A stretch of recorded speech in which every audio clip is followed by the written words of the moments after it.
bande ko balandi bayinyoso o bakolandaka émission Zibula Meso. Bande ko balandi ekomi tango eye oyo bokolingaka émission oyo émission Zibula Meso. Zibula Meso lobi ete tofongola miso bato bayindo. Émission Zibula Meso ekolakisaka monene ya Tata Simon Kimbangu. Donc la grandeur de Simon Kimbangu. Bande ko balandi na banza ba épisode ezaka se ko continuer. Bongo mokolo mwa lelo bande ko balandi yango tolobaka ete soki boyoki émission Zibula Meso bande ko tozala poser eloba nango tata mokonzi ya bule tozala poser tozo ba bik na biso ba feuille na biso po ete awa nde parole ekolekaka oyo yo okobomba okopanza lisusu. Alors fozala na bik na feuille totombeli bongo bolandi bolamu na bandeko nyonso oyo bakolandaka biso na tango eye tozali awa na kati ya nkamba Nouvelle Jérusalem wapi kani esika siège international ya eyamba ya Tata Kimbangu. Bandeko balandi na banza sikoyo nde bokomona ete ba invité na biso tokotuna tokopesa bango ba micro po ete bapesa bakombo na bango bawuti wapi bamemeli biso nini. Bongo soki bokolanda biso na bokebi nyonso na sima ya kamera ezwami bongo Nduzi Makanzu petit-fils donc to fils na biso ye mutaza na sima kamera. Bongo na micro ezali bongo ndeko wa bino moninga wa bino mopanzi sango Papa Charles Kisolokele. Totombeli bino bolandi bolamu sika eye nde tokopesa ba invité na biso po ete bakoka kotondola bakoka koyebisa bandeko balandi o bazali kolanda biso bakombo na bango na esika bauti bazali banani. Mbote papa. Mbote mingi Papa Charles Kisolokele. Soki na pesi bino merci les susu na ndenge selo ba épisode nyonso bandeko balandi nyonso o bazolanda biso na mboka musika na ba émission nyonso to bandaki kosala lelo to komi les susu na épisode mosusu na kombo o bo bandaki koyoka banda na émission ngana Papa Charles Kisolokele na biangami toujours l'homme de Dieu on a lingomba on azalaki kuna na grade c'est le prophète Samuel Dadi de la République centrafricaine melelo toza lelo na Yerusalem ya Kamba moko ya basali ya Nzambe oya wuti Centrafrique. Merci topesi bongo maman. Ouais, merci beaucoup Papa Charles. Nga na kombo na bengami mama Saile Mariana na uti na République ya Uganda. Vraiment na sepeli koza na bino na mokolo lelo. Kasi teni olati expliquer bango. Kolanda na teni na lati nazwa mama musicienne. Nazwa mama musicienne afaki Uganda. Mais na mokolo lelo nazwa mi na Nkamba Nouvelle Jérusalem. Merci beaucoup. Merci bandeko balandi bandeko bazali kolanda biso tolobaki ete émission oyo ekolakisaka monene ya Tata Simon Kimbangu. Totali révérend Samuel otali azali elenge obi mingi babengaki biso balobi ndenge nini elenge boye akoma pasteur. Bandeko musala ya Tata Nzambe ekozalaka mwana moke akozalaka te na musala ya Tata Nzambe pasteur azali pasteur ata azali mwana moke mekasi akobimisa maloba euti na Biblia oyo batikelaka biso pona elakisa biso maye oyo mazalaka kala ndenge lekaki ndenge koyi kote ya biso yango ye akobimisa. Merci mingi na bandeko balandi esika nyonso bozwami vraiment félicitations na kobengo bozali kobenga voire même kolala na biso komi ba 2h du matin. Donc kobenga butu mobimba. Même 3h du matin ba États-Unis bazo benga puisque bango kuna bazana moi.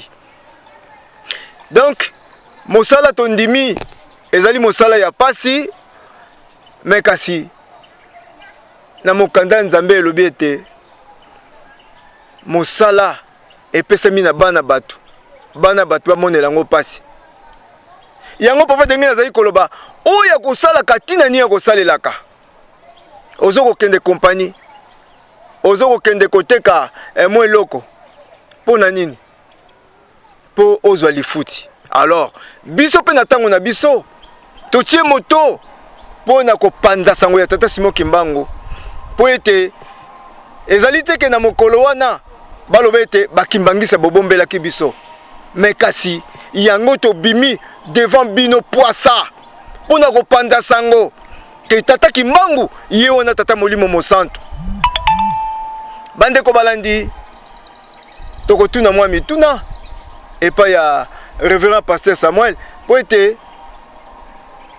akoka kotondola biso kuna esika autaki na réveil kuna ezalaki boni. Oui, papa cher le kisolo kele na sepeli lisusu ndenge uti kopesa nga lisusu micro po tena loba na lingomba o na utaki et ça lingomba moko c'est vraiment une église vraiment aussi tu fais partie internationale aussi na Guinée Équatoriale, Guinée Bissau, na Gabon eza et na Togo pezali na Cameroun Centrafrique les eza. Mais na fait partie que na travaillé qui na OESA na Centrafrique, après na travaillé na OESA na Brazzaville et après na travaillé na OESA na Cameroun parce que tant on a zotambola parce que je fais partie des missionnaires. Et na balingomba o nazalaki notre église contient même plus de 500 personnes. 500 personnes, ce que ça la cérémonie, tous à la place de Tini Banda. Et ceux qui pensent na koyeba te na bandi eloko oyo boye na émission o lelo nazo sala boye et sengeli ke bato balanda esika onga na uti nango pour te batala ke na uti wapi là-bas nous travaillons tous sala mosala là-bas il y a la prophétie. Il y a la prophétie, il y a le donc tous la prophétie au sakola et il y a des miracles. Pour vivre des miracles, j'ai fait des miracles dans l'église que on lingomba on azala kinango bato batambola te batelemi basanini batamboli pote Hollanda okotala ngope pote undima ke mimuto oya uti wapi nzamba sala ki ba bikamo mingi na ba place OP nazala ki melelo tata Simon Kimbangu abianginga pote na tika nyoso wana na lande sika ya zanango. Bandeko balandi na banda tozali na mama interprète yemto ako limbola to po mingi basile ko benga biso to bazo benga biso po ete bato balobaka anglais vraiment bazo yokateza na bango pasi. C'est ça. Maman okoki ko répéter makam papa alobi. Merci beaucoup papa. Kolanda na maloba papa alobi. English. I can bring it back into English for the people who can understand English very well. I think you have already had the countries where he has mentioned, the parts of countries where he has been working from. Central Africa, Togo, Angola, Brazzaville, all of those countries. They used to do miracle. If you want to fall, you need to see. If you need to see, you have to fall. They used to do a lot of miracles from where he is coming from. But right now, he got a call from the Almighty God. The person whom people used to think and they call a human being, Papa Simon Kimbangu Kiangani. The pastor here, he got the call from the Almighty God. That's why he is here today with us. Thank you. Merci bandeko balandi. Bon, tozana mituna ya kotuna Papa Samuel. Lelo okomi libiso awa na eyamba tata Kimbangu. Na banza kuna ndenge tozomona na ba image. Vraiment kuna ozalaki bien. baoffrande ezalaki makambo ya ndenge na ndenge ezalaki baargent de poche ezalaki vraiment kuwanga na yo mpenza ezalaki kuna me kasi lelo okomeli biso awa otiki kuwanga. Papa Samuel, according to how we are seeing you here, where you're coming from, you had a lot of things. You used to get offertories.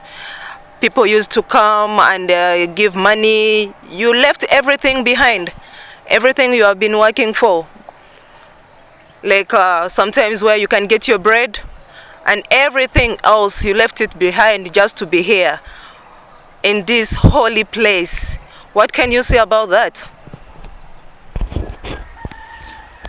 Oui, tout le monde lokola o Maria azo interprété pour te sunga biso bande kona biso o baza na Canada ba o baza na New York baza wapi pour te balanda biso pour te sala na ndenge lo mituna o ba uti ko tuna ngai. C'est vraiment une chose vraiment très importante, mais c'est une chose vraiment qu'aujourd'hui quand je suis là on a ebindenge na kolobati. Donc pour te tokende bien quoi pour te bato balanda ndenge to zoloba. Et maman va m'aider encore. Quand je parle automatiquement lingala, elle va parler ça directement pour que les peuples de Dieu, de l'église kibongiste qui est en train de nous s'ouvre et que ça la bien. Donc, pour la place où Nazalaki. Where I'm coming from? Et Nazalaki vraiment si bien. I was really good. Nazalaki bien pourquoi? Parce que je suis vraiment si béni. I was good. Why? Because I was blessed. Parce que l'église oyonga nazalaki nango. Because the church where I am coming from. Il y a l'un des moments ceux qui bolandi na miracle moko na salaki pour na maman moko boy. If you fall very well amongst the miracle which I did, there's this woman which I performed the miracle on. Et maman wana tango nga nazalaki na ye. And that woman, when I was with her. Après ayaki epa na nga l'église azalaka kotambola te. When she came to my church, she was not working. Et na prophétisaka po na ye lorsque tango ya yaka et mona na ya za mona moko ke aza mokonzi na mboka ya Douala. I prophesied when I told her before she came that her child is a leader in the country of Douala. Et lorsque tango maman wana yaka j'avais prophétisé pour cette dame et automatiquement que le Seigneur l'a délivré et ayaka na beki a tambolate. Mais tango o ya telemaki a tamboli, son enfant était venu, il m'a remis voiture que o bazo tamboli sanga na kati ya mboka ya Cameroun. When I prophesied, when I told the woman about everything, she came walking with a stick. She came walking with a stick, but after the miracle, right there, he gave me the car, which I use to drive around when I'm back in our country. Et même lelo na tango comme na bandaki ko sala mosala na église de réveil, j'ai mon terrain qui est aujourd'hui dans mon pays, la République centrafricaine, parce que j'avais eu ça à quel âge? À l'âge de 23 ans. Na somba kingo et lelo na zo zila ti mokolo oyo ke tata nzambe ko sala po na ngai. Mais tout ça na tiki lelo po na papa Simon Kimbangu kiangale. Yeah, when I had that, I worked hard for everything which I had, and the first car which I bought, it was the age of 23, but still I left everything behind just to answer to the call of Papa Simon Kimbangu Kiangani, the God Almighty. Parce que na tango o nyonso na bandaka ki ko sala na mosala ya Nzambe, parce que là-bas je suis vraiment béni. Parce que tango ke masolo oyo nazalaki kuna nga na bon si na kokozwa na réception moko lelo soki na koti de 7h pour tenir bemi na 15h, je peux en avoir même plus de 500 000 francs CFA. For where I'm coming from, everything I used to do, I was real blessed. I was real blessed because I used to do the work of God. And if I go somewhere to preach or to do the work of God, I can start from 7 a.m. until 3 p.m. Trust me when I say when I'm coming out, I'll be having something like a 500 of the man of their country. Yeah, that's it. Melelo mbongo sili. Pona nini? Kotambola ona bandaka kotambola. nazala ba protocole nanga sima ko mona ngaka njoto moke yango wana nazalaka na maloba moko mboloko akonda nazama bona nzala te nazalaka kotambola na ba protocole nanga et bato bamandaka koloba le pasteur il est très jeune comme ça il fait marcher avec des protocoles parce que pourquoi parce que c'est à cause de l'onction. Quand on dit l'onction attire, c'est pour cela qu'il y a mes protocoles. Mais aujourd'hui, na sundoli bango, na tiki bango, c'est pour cela yesu alobaki soki olingo landanga, tika libota na yo, tika mbongo, tika motuka. C'est pour cela aujourd'hui, na komi lokola mwana oyo baboti esika. Actually, today I have none of them. I no longer have money, the money is over and everything else is over. Back home, I used to work with people, to move around with people around me. Ushers, how they call in English, they are ushers. I used to move around with them. And a lot of people used to ask a lot of questions. Why this young man at this kind of age moving around with a lot of people behind him? But today, when he decided to answer to the call of God, he become like a newborn baby, a child who was just started from scratch just because he decided to follow the Almighty, his creator.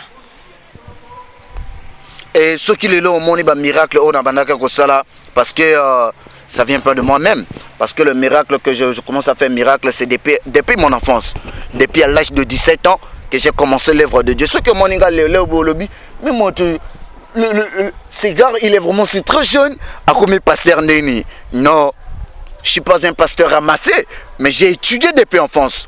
Depuis bon mois, c'est alors que le Saint-Esprit m'a donné l'onction de la prophétie miracle et guérison depuis à l'âge de 17 ans jusqu'à aujourd'hui.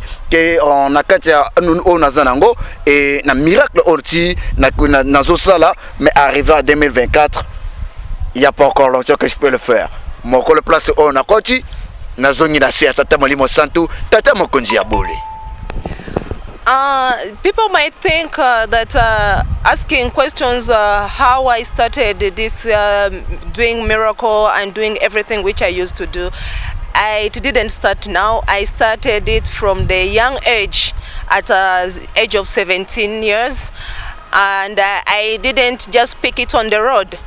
I went to school, I studied about being pastor, and I used to do a lot of miracle. I used to do everything concerning God.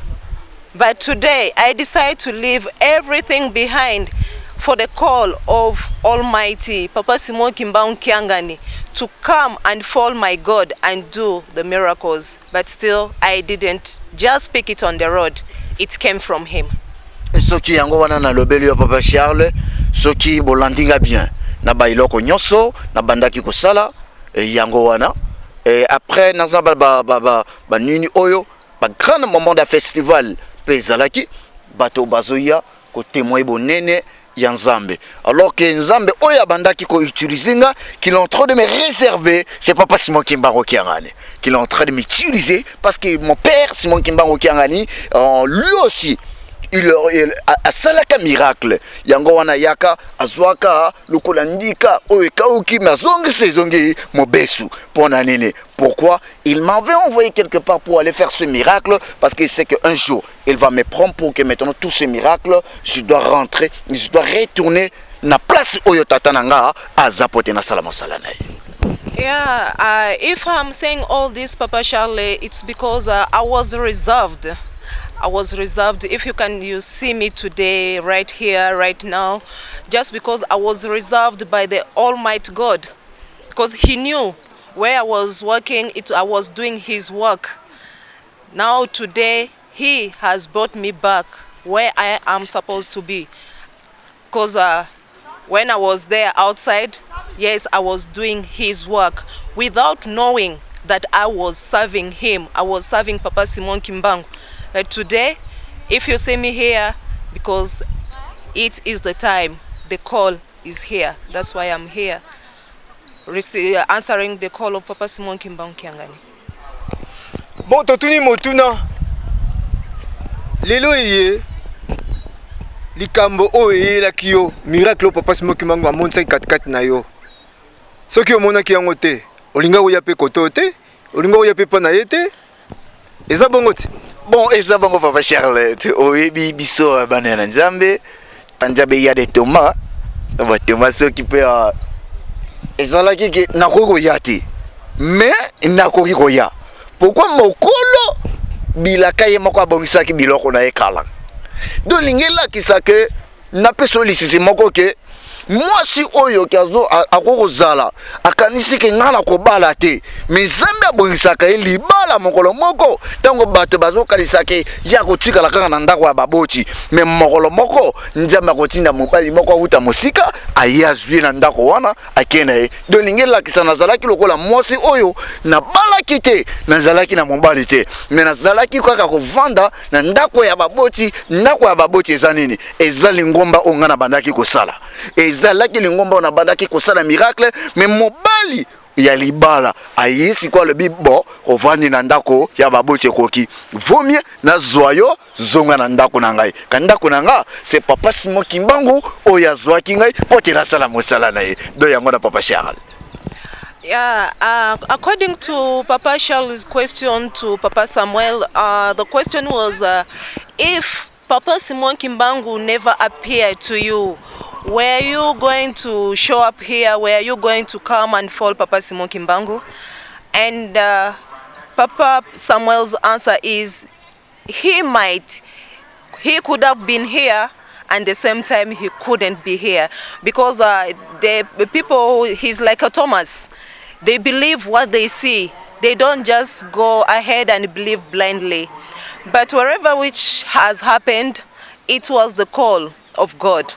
The example he has given us, it's like a young lady, a young woman who has lost hope of getting married. The age is going, she's aging, losing hope but that one day she will never get married. But when the groom comes and point at her and it's like, enough is enough, the time is up, it's time for you to get married. And she got married and go where she was supposed to be to enjoy her marriage. It's the same way with our brother here. His time was up because wherever he was like that lady who had no hope, was somewhere without hope. But Papa Simon Kimbangu came and picked him and bring him back home. He is a bride and Papa Simon Kimbangu Kiangani is a groom because the time was up for him to bring him back home. That was it.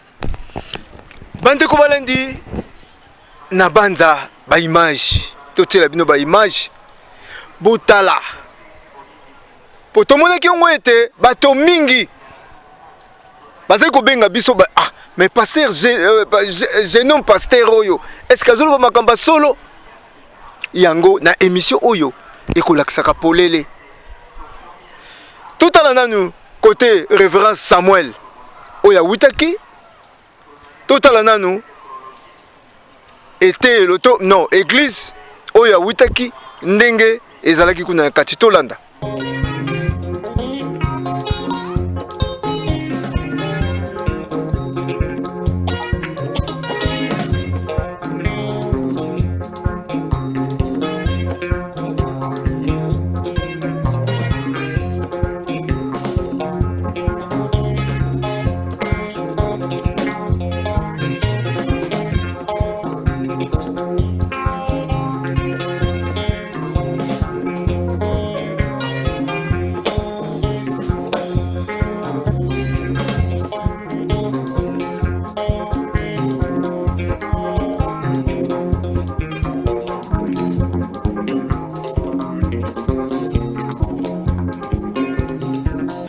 Merci mingi bande ko balani na banza bolandi.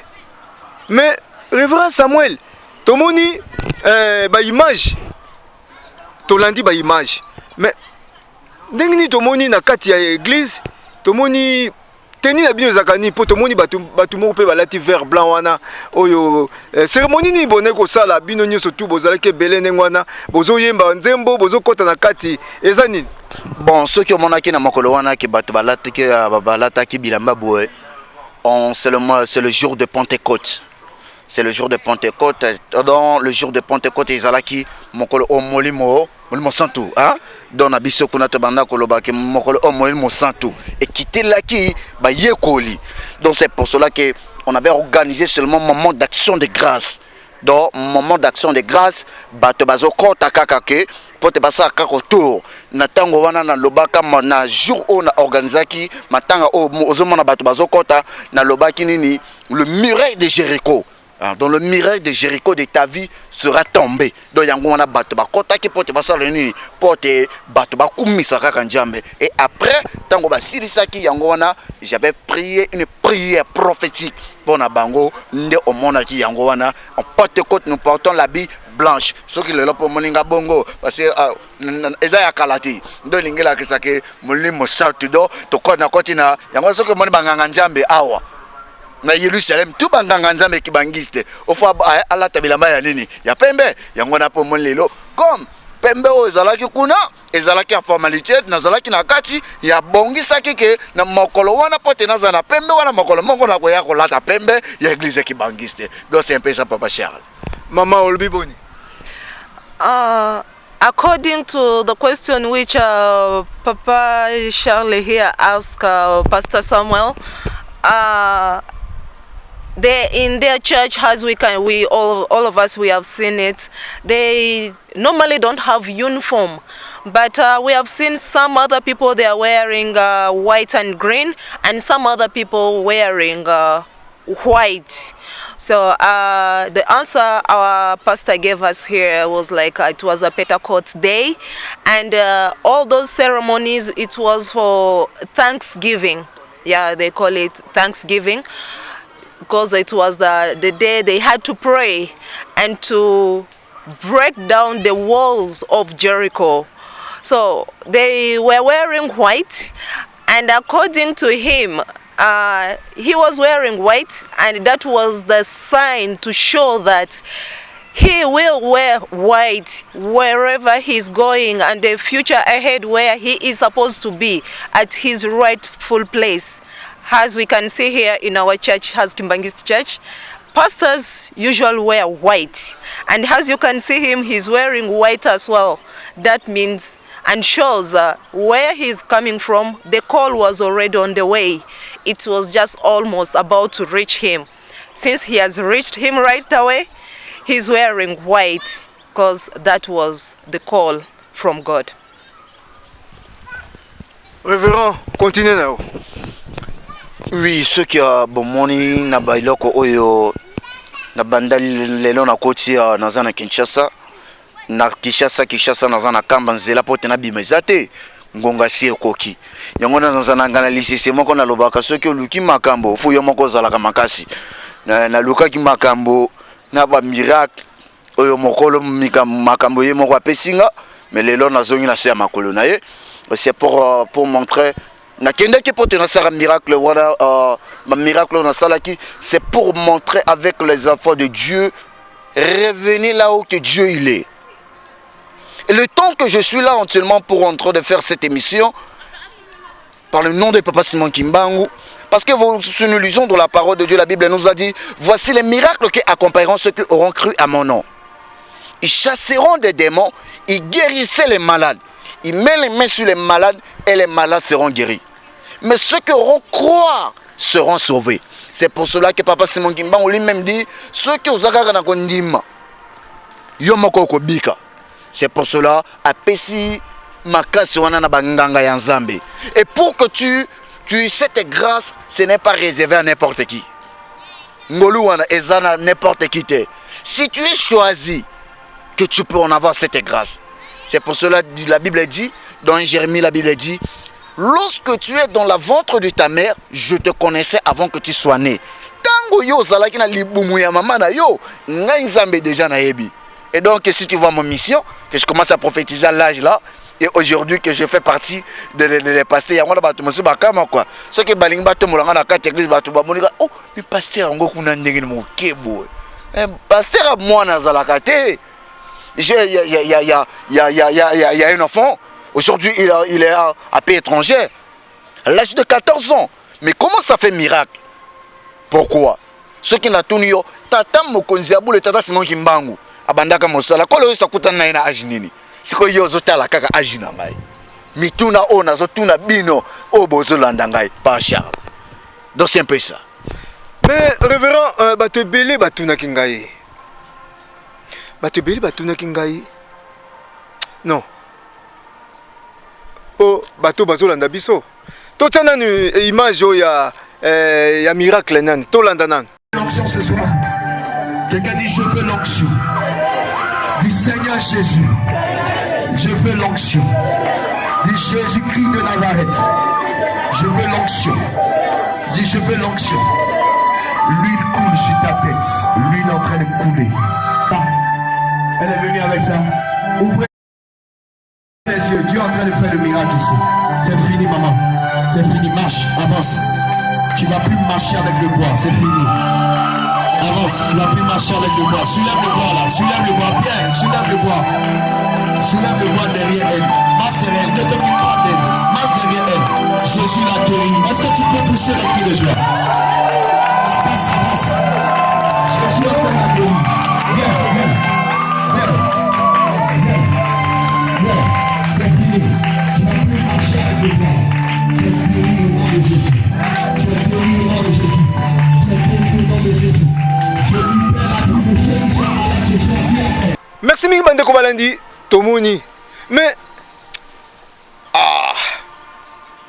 papa Samuel révérend Samuel mais tomoni bato bakoyi na se wana hein onction wuteko po otinda bango po ete bakoya.